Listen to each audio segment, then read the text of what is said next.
224 ಜನ ಇದೀವಿ. ಯಾರಿಗೂ ಕೂಡಲೇ ಸಾಹುಕಾರ ಆಗೋಂತ ಐಡಿಯಾ ಯಾರಿಗೂ ಬರ್ತಾ ಇಲ್ಲ ಸಭಾಧ್ಯಕ್ಷರೇ. ಬಹುಶಃ ಪ್ರಿಂಟಿಂಗ್ ಮಿಷಿನ್ ಇಟ್ಕೊಂಡು ಕೋಟಾ ನೋಟ್ ಹೊಡೆದ್ರೆ ಅಷ್ಟು ಬೇಗ ಸಾಹುಕಾರ ಆಗಕ್ಕಾಗಲ್ಲ ಸಭಾಧ್ಯಕ್ಷರೇ. ಅದಕ್ಕಿಂತ ವೇಗವಾಗಿ ಬೆಳೆಯುವಂತದ್ದು ಬೆಂಗಳೂರಲ್ಲಿ ನಡೀತಾ ಇದೆ ಸಭಾಧ್ಯಕ್ಷರೇ. ಅದಕ್ಕೆ ಉದಾಹರಣೆ ಹೇಳ್ತೀನಿ.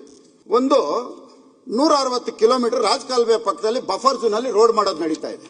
ರಾಜಕಾಲುವೆ ಪಕ್ಕದಲ್ಲಿ ಎಷ್ಟು ಗೊತ್ತಾ ರೋಡ್ ಬಿಡ್ತು ಸಭಾಧ್ಯಕ್ಷರೇ? ಯಾವತ್ತನ್ನ ನೋಡಿದೀರಾ? ರಾಜಕಾಲುವೆ ಪಕ್ಕದಲ್ಲಿ 30 ಮೀಟರ್ ಸೆಂಟರ್ ಪಾಯಿಂಟ್ ಇಂದ ಆ ಕಡೆ 30 ಮೀಟರ್. ಉದ್ದೇಶ ಏನ್ ಗೊತ್ತಾ ಸಭಾಧ್ಯಕ್ಷರೇ? ರಾಜಕಾಲುವೆ ಪಕ್ಕದಲ್ಲಿರೋ ಜಮೀನು 2.5 ಇಂದ 3 ಕೋಟಿ ಸಭಾಧ್ಯಕ್ಷರೇ. ರಸ್ತೆ ಇಲ್ಲ, ಅದಕ್ಕೆ ರಸ್ತೆನೇ ಇಲ್ಲ. ಈಗ 30 ಮೀಟರ್ ರೋಡ್ ಮಾಡಿದ್ರೆ 3 ಕೋಟಿ ರೂಪಾಯಿ ಜಮೀನು ಎಷ್ಟಕ್ಕೆ ಬೆಲೆ ಬಾಳೋದು ಗೊತ್ತಾ ಸಭಾಧ್ಯಕ್ಷರೇ? ಕೂಡಲೇ 43,560 ಅಡಿ ಒಂದು ಎಕರೆಗೆ.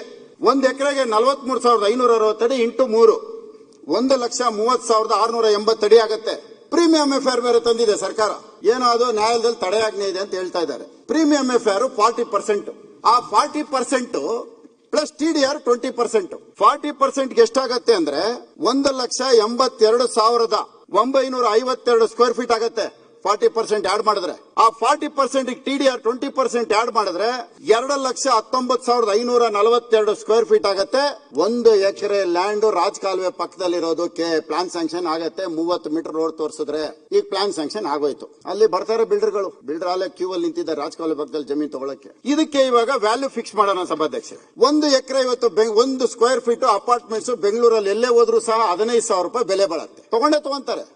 ಅದು ಉತ್ತರ ಭಾರತದವ್ರು ತಗೊಂತಾರೋ ದಕ್ಷಿಣ ಭಾರತದಲ್ಲಿರೋರು ತಗೊಳ್ತಾರೆ. ಅದ್ರ ಬೆಲೆ 15,000 ರೂಪಾಯಿ ಮಾಡಿದ್ರೆ 329,31,36,000 ರೂಪಾಯಿ ಆಗುತ್ತೆ. ಅದನ್ನ ಕನ್ಸ್ಟ್ರಕ್ಷನ್ ಮಾಡ್ಬೇಕಲ್ಲ ಸಭಾಧ್ಯಕ್ಷರೇ.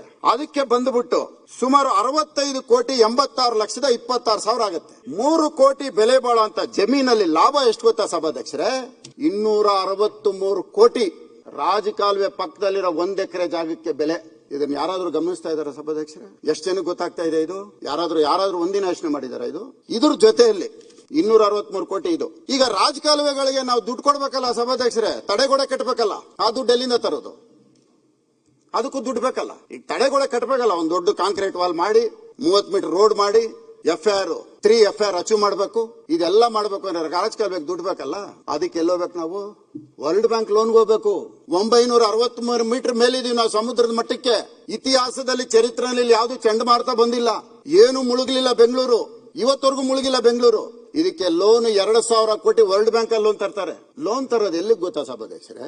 ಈ 2,000 ಕೋಟಿ ತಂದಿರೋದು ಈ ರಾಜಕಾಲುವೆ ಪಕ್ಕದಲ್ಲಿ ಗೋಡೆ ಕಟ್ಟೋದಿಕ್ಕೆ. ಎಲ್ಲೆಲ್ಲಿ ಖಾಲಿ ಜಮೀನಿದೆ, ಎಲ್ಲೆಲ್ಲಿ ಅಪಾರ್ಟ್ಮೆಂಟ್ಸ್ ಗಳು ಬರಬೇಕು, ಎಲ್ಲೆಲ್ಲಿ 1 ಎಕರೆನಲ್ಲಿ 250 ಕೋಟಿ ಲಾಭ ಮಾಡಬೇಕು, ಅಲ್ಲಿ ರಾಜಕಾಲುವೆ 2,000 ಕೋಟಿ ವರ್ಲ್ಡ್ ಬ್ಯಾಂಕ್ ಅಲ್ಲಿ ಸುಳ್ಳು ಹೇಳಿ ಲೋನ್ ತಂದಿರೋದು. ಸುಳ್ಳು ಹೇಳಿ ಲೋನ್ ತಂದಿದ್ದಾರೆ. ನಾನು ಪ್ರೂವ್ ಮಾಡ್ತೀನಿ. ನನ್ನ ಮೇಲೆ ಆಕ್ಷನ್ ತಗೊಂಡ್ಲಿ ಸುಳ್ಳಿದ್ರೆ ನಾನು ಪ್ರೂವ್ ಮಾಡ್ತೀನಿ. ಸುಳ್ಳು ಹೇಳಿ ಲೋನ್ ತಂದಿರೋದು. ಯಾವ ಪ್ರಕೃತಿ ವಿಕೋಪ ಬಂದಿದೆ ಬೆಂಗಳೂರಲ್ಲಿ ವರ್ಲ್ಡ್ ಬ್ಯಾಂಕ್ ಅಲ್ಲಿ ಲೋನ್ ತರೋದಕ್ಕೆ? ಆ MOI ಒಂದ್ಸರಿ ಚೆಕ್ ಮಾಡಿ. MOI ನಲ್ಲಿ ಏನಿದೆ? ಸುಳ್ಳು ಹೇಳಿ ಲೋನ್ ತಂದು ಇದ್ರನ್ನ ಕೊಟ್ಟಿರೋಂಥದ್ದು ಯಾರಿಗೆ? ಒಬ್ಬನೇ ಕಾಂಟ್ರಾಕ್ಟರ್ 7 ಪ್ಯಾಕೇಜು. ಒಬ್ಬನೇ. ಯಾವ ಕಾಂಟ್ರಾಕ್ಟರ್ ಕೊಡಬೇಕೋ ಅವನ್ನ ಡಿಸ್ಕ್ವಾಲಿಫೈ ಮಾಡಬೇಕು. ಅವನ್ನ ಕರೆದುಬಿಟ್ಟು ನೀನೇ ವಾಪಸ್ ತಗೋ. ಇಲ್ಲ ಅಂದ್ರೆ ನೆಕ್ಸ್ಟ್ ನೀನು ಬ್ಲಾಕ್ ಲಿಸ್ಟ್ ಮಾಡ್ತೀನಿ. ನಾನು ಮಾತಾಡ್ತಾ ಇರೋ ಅಥೆಂಟಿಕ್ ಡಾಕ್ಯುಮೆಂಟ್ ಮಾತಾಡ್ತಾ ಇರೋದು. ನಾನು ಯಾವ್ದು ಸುಮ್ನೆ ಏನೋ ಪೇಪರ್ ಕಟ್ಟಿಂಗ್ ಇನ್ನೊಂದು ಇಟ್ಕೊಂಡು ಮಾತಾಡ್ತಾ ಇಲ್ಲ. ಅವನು ಹೇಳಿದಂಗೆ ಕೇಳಲಿಲ್ಲ ಅಂತೇಳಿ ಅದನ್ನ ರೀಟೆಂಡರ್ ಮಾಡೋದು. ಕ್ವಾಲಿಫೈ ಆಗಿದೆ ಇರೋವನಿಗೆ ಟನಲ್ ವರ್ಕ್ ಮಾಡೋನಿಗೆ ಕೆನಾಲ್ ವರ್ಕ್ ಅವ್ನು ಕ್ವಾಲಿಫೈ ಆಗಲ್ಲ.